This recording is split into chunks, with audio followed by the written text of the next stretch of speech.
My bones like excessive water in a balloon, like a microwave that had cooked the potato too long. I had to let it out. Yeah. I must confess that I like many of the things that are involved in both preaching and politics. Just walk with me. I like the idea of toying with creativity of preaching, and I like the negotiations and implementation of public policy for the good of humanity. Yes, sir. Now I have to say, because I have this dual love affair, that I'm always at an investigative hunch, trying to see one in the other.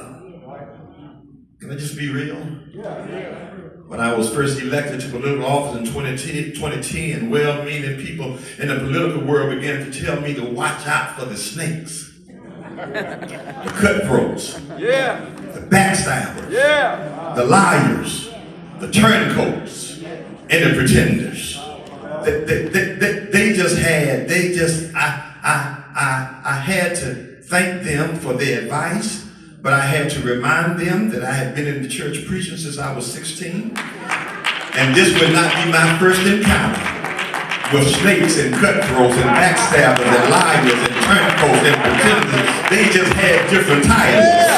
In politics, they were called senators and representatives and city council, but in church, they were called reverend and pastor and bishop and trustees and usher and deacon and saint, trying not to be sinners because people are people everywhere.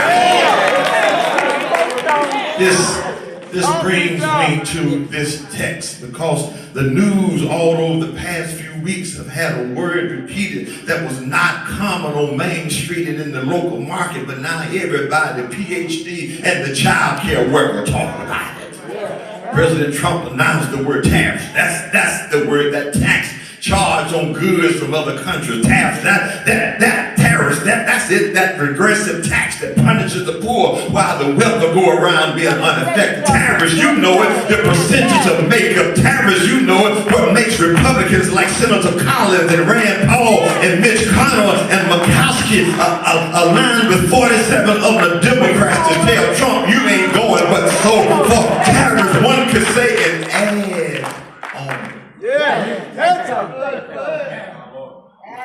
So the more I hear about this, I had to say to myself, Seth,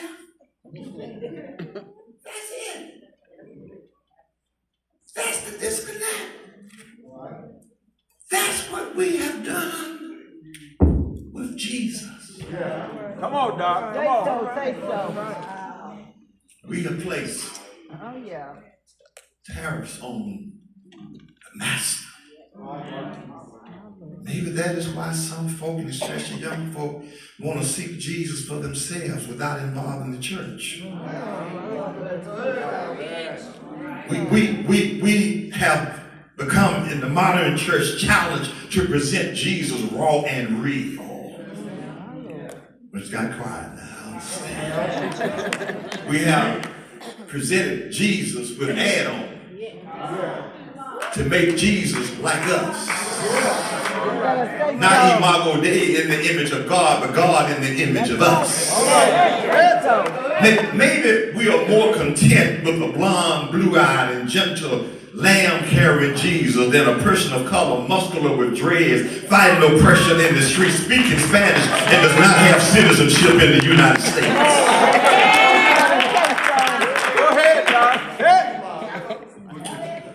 We almost, at once, when offering Jesus to someone, start to talk about the extras. Maybe that's why Dan Kimball could write a book. They like Jesus, but they don't like the church. Now, don't get me wrong, and please understand me clearly. I like denominations, and I like my denomination. But if we are not careful, we will offer a Baptist Jesus, and a Methodist Jesus, and a Kojic Jesus, and my God, even a MAGA Jesus. Baptists would say you can come to Jesus, but every first Sunday you better be in church to take communion. Methodists would say you can have Jesus, but you just better not be in church. You better come to the chancel rail. Pentecostals would say you can have him, but you better speak in tongues. We all have some other things that we present along with Jesus rather than just presenting Jesus raw and real. Just as Earth and the United States, just as we are shocked with President Trump, God might be shocked with us. You know, that is what Judas did on Wednesday of Holy Week. He placed a tariff on Jesus. Allow me to walk through it. I won't take too long now. His initial approach is pretty good. He goes to offer Jesus to others. Would that not become the platform for evangelism, Matthew?